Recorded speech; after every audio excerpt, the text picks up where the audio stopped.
Bien, Barbie, te vamos a llevar un poquito para otro lado, siguiendo un poco tu rol laboral en estos últimos años. También has dejado entrever en lo que venimos hablando y un poquito lo que nos comentaste antes, que si no me equivoco has sido secretaria parlamentaria tanto en la legislatura como en el Congreso. Bueno, mi pregunta es más o menos como ante la primera que te hice. Quiero que nos cuentes un poco qué significa, digamos, o qué rol, si querés decírnoslo más así como más dirigido, qué rol ocupa o qué hace un secretario parlamentario. ¿Es lo mismo estar en la legislatura, en la nación? Bueno, que nos cuentes un poquito de eso. Yo, como verás, no sé nada, así que lo dejo en tus manos. Bueno, un secretario parlamentario, primero hago una pequeña instrucción cívica o ciudadanía, como se llama ahora, que es que la Ciudad de Buenos Aires, desde que es autónoma, tiene una legislatura propia, de la cual hay 60 legisladores propios de la Ciudad de Buenos Aires, y obviamente el Congreso de la Nación tiene la Cámara de Diputados y la Cámara de Senadores, que tiene integrantes de la Ciudad de Buenos Aires como ciudad autónoma y de todas las provincias. Entonces, si tengo que decir la primera diferencia, obviamente es que la legislatura trata totalmente temas de la ciudad, problemáticas de la ciudad y bueno, cosas como más cercanas para las problemáticas de ciudadanos, de porteños y porteñas. Y el Congreso Nacional trata iniciativas nacionales que tienen como un impacto mayor y son problemáticas tal vez como mucho más, no ajenas, pero son menos cotidianas, tal vez por decirlo de alguna forma, a pesar de que en la televisión se ve mucho más los temas que se tratan en el Congreso Nacional que lo que se trata en la legislatura porteña. La secretaria parlamentaria lo que hace es, o sea, yo integraba un bloque que se llamaba Evolución antes, después cuando fui al Congreso se llamó Evolución Radical, que estaba integrado en ese momento por 6 legisladores, y yo hacía la coordinación parlamentaria de los distintos despachos. Digamos, cada legislador obviamente tiene su despacho con su equipo y trabaja en sus iniciativas. Y yo coordinaba un poco el trabajo propio de nuestro bloque, y después todo lo que tiene que ver con la agenda parlamentaria. La legislatura tenía en esa época sesiones todos los jueves, ahora por la pandemia no tanto. Entonces, la legislatura funciona por medio de comisiones, hay comisiones temáticas, una comisión de educación, una de salud, una de vivienda, una de presupuesto y así, y van tratando leyes que se aprueban todos los jueves en las sesiones. Entonces yo hacía un seguimiento de todas esas comisiones con un equipo, obviamente no yo sola, y con cada legislador también tiene su equipo, entonces coordinábamos todo eso, y previo a cada sesión evaluábamos en el bloque con qué iniciativas estábamos de acuerdo, con cuáles no, cuáles votaríamos a favor, de cuáles nos abstendríamos. También se puede votar una ley en general y no en particular algún artículo con el que no se esté de acuerdo.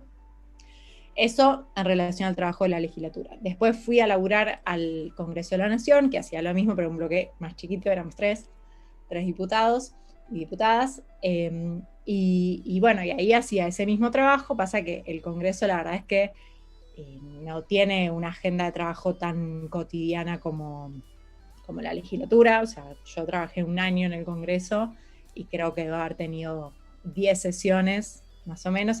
Encima me acuerdo que yo entré justo cuando cambió el gobierno nacional, cuando empezó el gobierno de Macri, y fue la primera semana, los primeros 10 días, se trató la reforma previsional.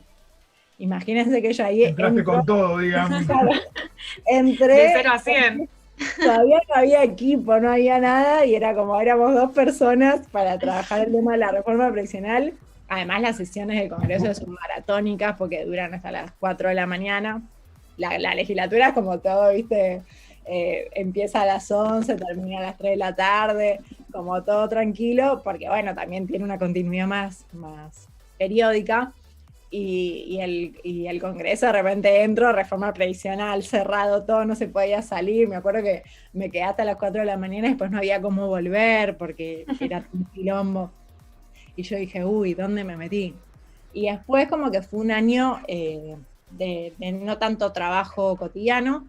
Fue un año interesante porque fue el año en el que se dio toda la discusión de la interrupción legal del embarazo, que fue la verdad muy interesante.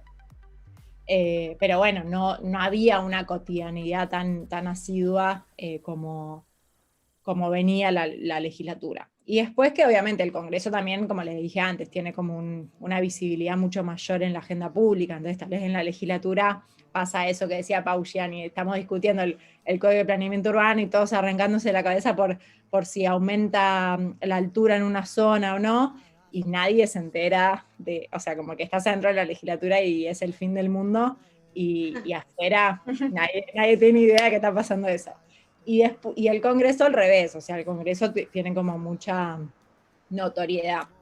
Pero la verdad es que la legislatura para mí es un lugar que está bueno para aprender mucho. Yo aprendí un montón. Todo lo que les conté antes del Código de Planeamiento Urbano lo aprendí en la legislatura. Imagínense que es algo súper técnico de arquitectos, que es el FOT, el FOS y todas las cosas de las alturas y la ocupación del espacio y demás. Pero bueno, como a mí me interesa mucho el tema del urbano, de la vivienda y demás, la verdad que me resultó un lindo lugar de aprendizaje donde trabajé muchos años. Y el Congreso, bueno, fue una experiencia como a nivel de trabajo interesante por los temas y por la agenda pública, pero no tanto de notoriedad en la diaria del trabajo, digamos. Barbie, yo te saco de tema un ratito y voy por uno de los que nos contaste que son tus intereses también y tus áreas de incumbencia, que es la trata. Uh-huh. El miércoles en el Perfil sacaste un artículo por el Día Internacional contra la Explotación Sexual y la Trata de Personas. Uh-huh. Y una de las primeras cosas que nombras es que legalmente Argentina es un país abolicionista. Uh-huh. Yo lo que te quería preguntar es, ¿vos pensás que realmente somos un país abolicionista o es una etiqueta y tenemos que trabajar todavía más? Mirá, la nota esa generó como una repercusión terrible. Generó mucho debate, por eso te lo traigo. Sí. Bueno, como yo digo en la nota, justamente es como que el tema de la prostitución es como un tema que no está del todo zanjado incluso al interior del feminismo. Sí. Hay posturas abolicionistas que no quieren decir que favorezcan la persecución de la persona que ejerce la prostitución, de la prostituta, sino que busca perseguir a quienes explotan a esas mujeres o a veces personas trans y niños, niñas y adolescentes. Y después hay una postura que es la postura reglamentarista, que lo que busca es decir, bueno, la prostitución existe, es un trabajo, y lo que hay que hacer es formalizarlo y, digamos, darle los derechos laborales de cualquier trabajador, que estén inscritos, pueden ser monotributistas, que tengan jubilación, vacaciones y todos los derechos laborales.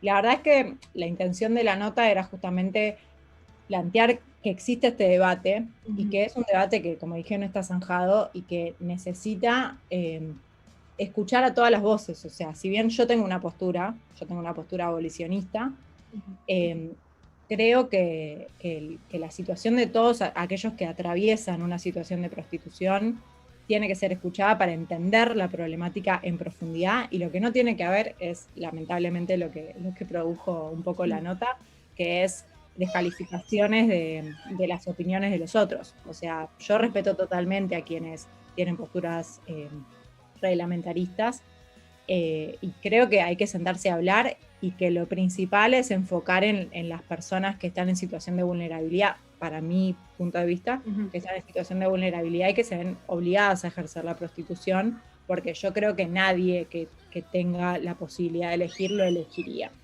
Pero no acallo a los demás ni los descalifico por pensar distinto. Y nuestro país, digamos, tiene leyes abolicionistas, pero bueno, también tiene un sindicato de trabajadoras sexuales, y tiene un montón de personas que piensan que hay que reglamentarlo.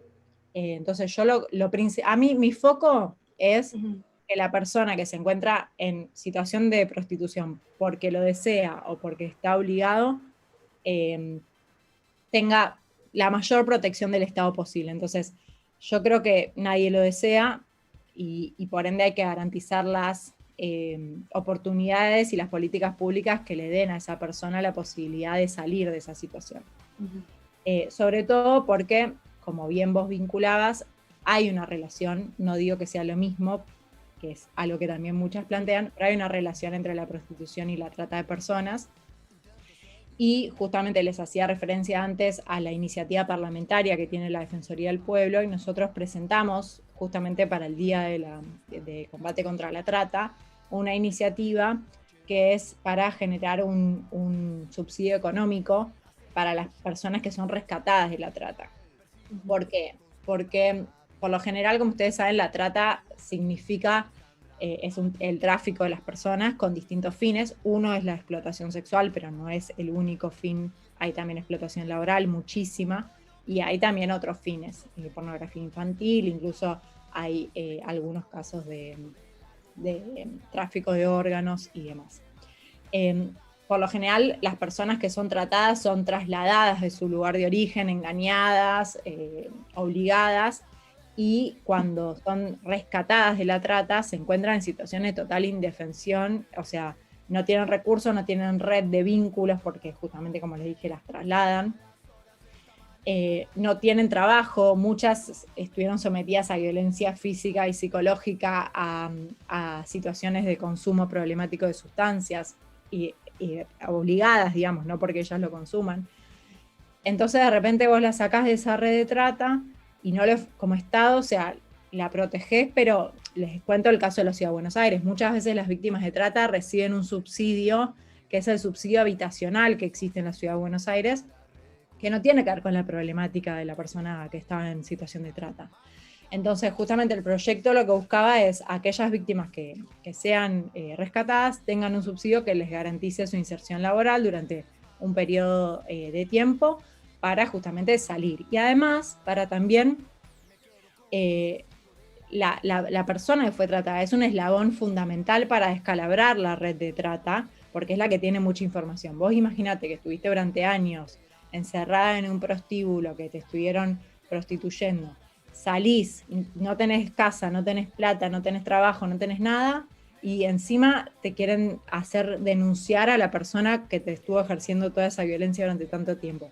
Es muy difícil que lo hagas si no tenés una red de contención. Entonces, el proyecto también busca dar ese tipo de contención y trabajar efectivamente en la protección y en la asistencia a esa víctima con políticas específicas para las mujeres víctimas, mujeres y hombres víctimas de trata. Muy interesante esto que nos estás contando, Bárbara. Y ya que estamos con personas en situaciones de vulnerabilidad, tenemos otra pregunta del público, que Julieta Gómez Martí, que fue la entrevistada del programa pasado, dice: hola, buenas tardes, somos exalumnas diferidas en el tiempo. Mi pregunta es, ¿qué competencias tiene el defensor de la niñez y adolescentes? ¿Y cómo implementan estas competencias en caso de vulneración de los derechos? Bueno, el defensor de la niñez, digamos, que es este cargo que les digo que se designó a fin del año pasado, tiene las mismas competencias que el defensor del pueblo, pero enfocadas en los niños, niñas y adolescentes. ¿Y cómo era la segunda parte de la pregunta?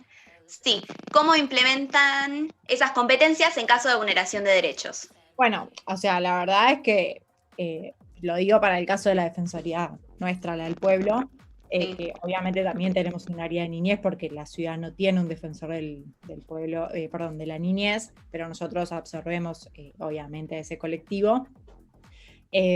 Nosotros, o sea, hay distintos tipos de violencias o de denuncias que se pueden efectuar, ¿no?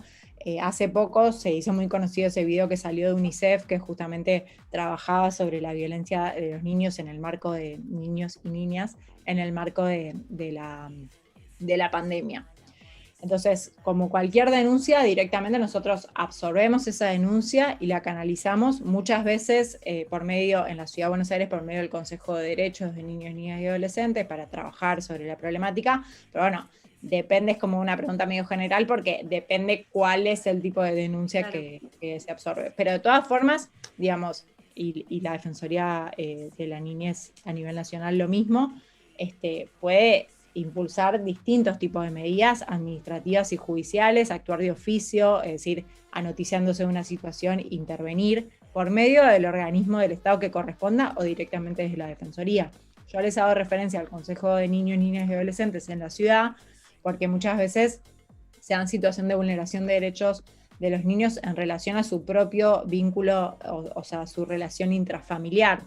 Entonces, ahí obviamente hay que intervenir para ver cómo es la cuestión del cuidado de ese niño en relación a sus vínculos parentales. Pero bueno, depende qué tipo de situación sea, qué tipo de abordaje se lleva adelante. Perfecto. Barbie, uy, justo Sí. me suena.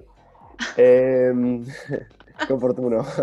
Como ya estamos ahora ya cerrando, que estamos cortitos de tiempo, una última consulta que bueno, a mí me siento muy, muy honrado que estés acá, sabiendo que estudiaste Ciencias Políticas.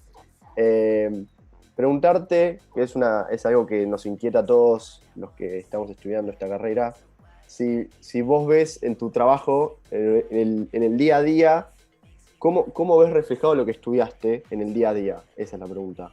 ¿Cómo lo complementás? Mirá, yo tengo mi grupo de amigos de la facultad que siempre decimos que la ciencia política es como un mar de poco nivel de profundidad. O sea, es como que nosotros conocemos de muchos temas en general, tenemos materia de relaciones internacionales, de comunicación política, de sociología, de derecho, de economía, pero en ninguno estamos como totalmente inmersos. A mí, yo como vos, estudié en la Universidad de Buenos Aires, y siempre que voy a las charlas de alumnos y alumnas de quinto año, digo lo mismo. La universidad lo que me dio fue la apertura de cabeza, la capacidad un poco de esto. Cuando Agus me preguntaba por la nota, yo pensaba en eso. O sea, yo no soy una persona dogmática que pienso de una forma y nadie me va a mover de ese pensamiento, y yo soy abolicionista, entonces las regulacionistas que no me hablen, porque no. En todo, sobre todo cuando uno hace política o lleva adelante políticas públicas o las diseña, lo que tiene que hacer es entender que se tiene que poner en el lugar del beneficiario de esa política y también en el lugar de la población, del otro, básicamente. Entonces, yo sé que lo que aprendí en la facultad me sirvió para eso, para abrir la cabeza y pensar que lo que yo... mi visión de la realidad, lo que yo entiendo por lo que pasa en un problema o en una cuestión o en lo que sea, no es nunca la realidad revelada, por más de que lo haya leído en 1.000.000 de libros y haya un montón de personas que piensen como yo. Siempre hay que tratar de hacer el ejercicio de pensar cuáles son los argumentos del otro para mejorar lo más posible la política que uno puede llevar adelante. Entonces, yo creo que lo que más aprendí en la facultad fue a eso, a abrir un poco la cabeza y a entender que hay otras líneas de pensamiento y otras formas de ejercer el trabajo, que puede no ser la que yo piense, la que yo comparta, pero que hay una cuota de verdad en eso. Totalmente. Después, el conocimiento, la verdad es que la carrera te da eso, te da muchas herramientas para entender realidades distintas y para conocer un poco de muchas cuestiones, como te decía antes, las distintas materias. Después las carreras más específicas como derecho o economía o relaciones internacionales, como que tienen tal vez más profundidad en esas cosas, pero bueno, les cuesta, no quiero decir les cuesta, pues si no queda como que, pero como que son más encasilladas en eso. Entonces, Sí. Ciencia política te da como una apertura para aprender distintas cosas. Siempre está bueno e incentivo a que estudien después o alguna especialización o una maestría en la que focalicen puntualmente sobre el tema que les guste más. Bueno, yo te soy sincero, me podría quedar hablando hasta las 7 de la tarde de mañana, pero lamentablemente tenemos horarios y hay que cumplirlos, así que bueno, la verdad, como ya te dije, es un gusto enorme tenerte acá. Fue muy, muy placentera la charla porque nada, se dio un diálogo muy, muy rico. Así que bueno, ahora nos vamos a ir al corte y bueno, agradecerte. Y bueno, a los que estamos en el chat, no se olviden de la trivia, que el que adivina de las canciones que tienen en común, se gana un premio de Casetas Deli. Así Bueno. que... Y tus ex profes, Barbie, Vivi Cufaro y Pau Yani, expresaron en los comentarios los contentas que estaban de escucharte de vuelta. Bueno, les mando un beso enorme. Saben que siempre vincularse con el colegio es muy lindo. Uno piensa, yo recuerdo con muchísimo cariño todo el colegio y a los profesores y a las profesoras.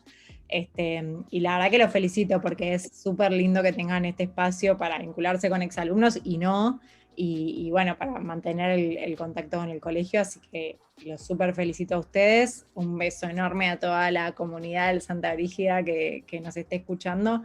Y bueno, y a disposición para lo que quieran, cuando quieran volvemos a charlar, o si necesitan algo de la defensoría también. Claro, Gracias. vamos con vos. Ahora van a empezar los mangazos, vas a ver. Claro. Un tongo por acá, tongo por allá. Claro, un gusto enorme, la verdad, chicos. Un Muchas gusto, gracias. un gusto. Bárbara. Gracias. Un gusto.